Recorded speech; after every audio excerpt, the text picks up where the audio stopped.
ఇప్పుడు no cost cough syrup తో 60 రూపాయల విలువ గల ఇన్హేలర్ పూర్తిగా ఉచితం. దెబ్బకి దగ్గు జలుబు మాయం.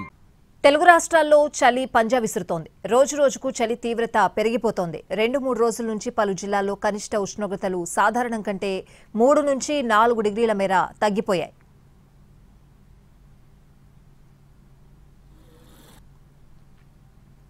సాయంత్రం 6 గంటల నుంచి ఉదయం 8 గంటల వరకు దట్టమైన పొగమంచు కారణంగా రహదారులపై వాహనదారులు రాకపోకలు సాగించేందుకు ఇబ్బందులు పడుతున్నారు.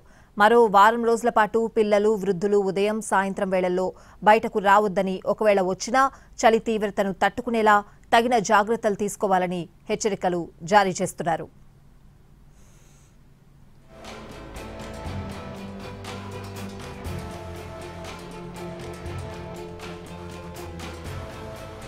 మరో వారం 10 రోజుల్లో చలి ప్రభావం ఎక్కువగా ఉంటుందని చెప్తున్నారు అధికారులు.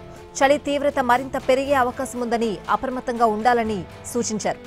తెలంగాణలో అత్యల్ప కనిష్ట ఉష్ణోగ్రతలు నమోదవుతున్నాయి. సంగారెడ్డి జిల్లా కోహిర్లో 7.2 డిగ్రీల సెల్సియస్గా నమోదైంది. ఉత్తర తెలంగాణ జిల్లాల్లో చలి ప్రభావం అధికంగా ఉంది. దక్షిణ తెలంగాణలోని కొన్ని జిల్లాల్లోనూ చలిగాలుల తీవ్రత అధికంగా ఉంటుందని వాతావరణ శాఖ వెల్లడించింది. ఈ నెల 16 వరకు చలిగాలుల ప్రభావం తీవ్రంగా ఉంటుందని వాతావరణ శాఖ అధికారులు పేర్కొన్నారు. జగిత్యాల, సంగారెడ్డి, ఆదిలాబాద్, ఆసిఫాబాద్, నిర్మల్, మంచిర్యాల, వికారాబాద్, నిజామాబాద్, కామారెడ్డి, మెదక్, సిద్దిపేట, రంగారెడ్డి జిల్లాల్లో చలి తీవ్రత ఎక్కువగా ఉంటుందని వాతావరణ శాఖ అధికారులు వెల్లడించారు.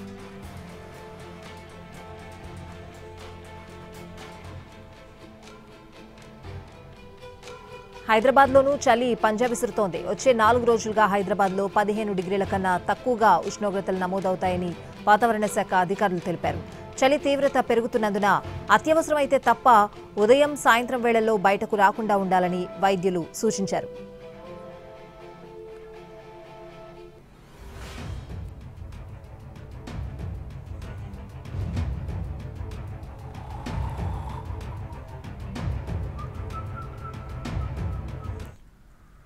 అల్లూరి ఏజెన్సీలో సింగిల్ డిజిట్ ఉష్ణోగ్రతలు కొనసాగుతున్న ఏజెన్సీ వ్యాప్తంగా ఉష్ణోగ్రతలు భారీగా పడిపోయాయి. దీంతో మన్యం వాసులు తీవ్ర ఇబ్బందులు పడుతున్నారు. పాడేరులో 5, మినుమలూరు, అరకు తదితర ప్రాంతాల్లో 3 డిగ్రీల ఉష్ణోగ్రతలు నమోదవుతున్నాయి. పెదబైలు, ముంచంగుపుట్ట ప్రాంతాల్లో 4 డిగ్రీల ఉష్ణోగ్రతలు నమోదయ్యాయి. చలి తీవ్రతకు రోడ్లకు పక్కన స్థానికులు మంటలు వేసుకుంటూ ఉపశమనం పొందుతున్నారు.